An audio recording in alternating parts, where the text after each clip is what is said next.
That's a tough one, and it's something that has to be done gradually.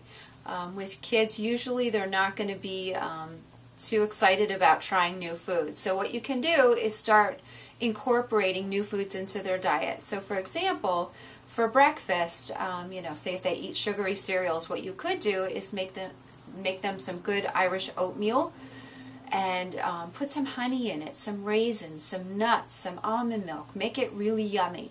And they don't have to eat the whole thing. They only need to take a few bites.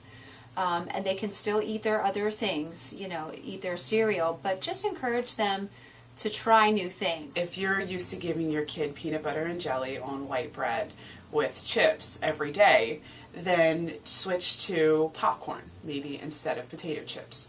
Switch from white bread to whole wheat bread and take that step. Let them get used to it. Then switch maybe to a multigrain bread and then slowly transition them to Ezekiel bread. Or you can just introduce more fruits or vegetables instead of sugary snacks as snacks in their lunchbox. Snacks. You can have them try an apple with some organic peanut butter or almond butter. Who doesn't like that? Celery with organic peanut butter and some raisins on it. Make it fun. And different textures. The nuts in the oatmeal is going to make it crunchy. The celery is crunchy with the creamy peanut butter and then the sweet raisins on top. And then just keep on incorporating different foods and encourage them to try them over and over again. Even if they say they don't like them at first, just tell them, well, this is what we're doing. We're going to keep trying these foods. Also, have the children involved. Bring them to the grocery store with you. Teach them how to read labels. If you're using packaged foods, go to the health food section and buy Andy's gummy snacks instead of regular Welch's fruit snacks. Yes, it's still sugar in the body, but it's a less refined form of it. So it's best to just slowly and gradually change so that children are more apt to eat food. If you have a picky eater, then again, go slow. See what they are actually asking for.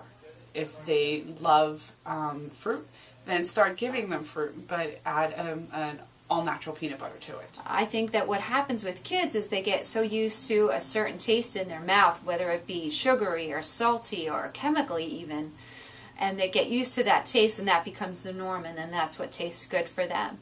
So once you've incorporated these foods and they're eating them, just a few bites here and there, even if they're not loving them, it's still a step in the right direction. And then gradually what you'll want to do is to stop buying the foods, the processed foods. Stop buying the sugary cereals. Stop buying the bagged snacks. And what you'll have is that you'll find that your children are enjoying the foods that they're eating. Their body will tell them. Their body knows what's good for them. Their body is going to recognize the nutrition in the foods, and it's going to want it, and it's going to crave it.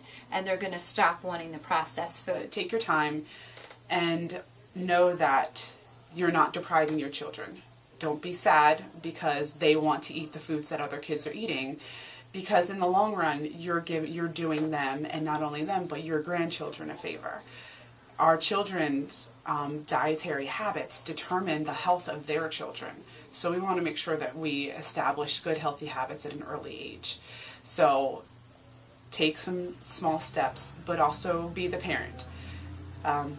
Don't give in when you want to. Don't give in because it's easy or you feel like you're hurting your child. You're not. You're doing them a huge favor, and you're showing them how much you care about them. And educate them on the choices that they make. With my daughter, she was craving and eating sugary snacks at school. And she would come home and sleep and take naps after school, and she would have very low energy and she wouldn't be able to focus in school. When I educated her and told her about the dangers of sugar, and it's because of sugar that she felt that way, she got an understanding, and she didn't eat those things anymore. She made healthier choices.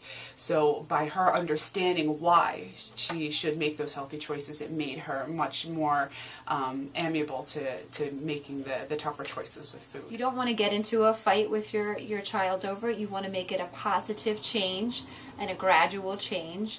And that's how you'll be most successful in that.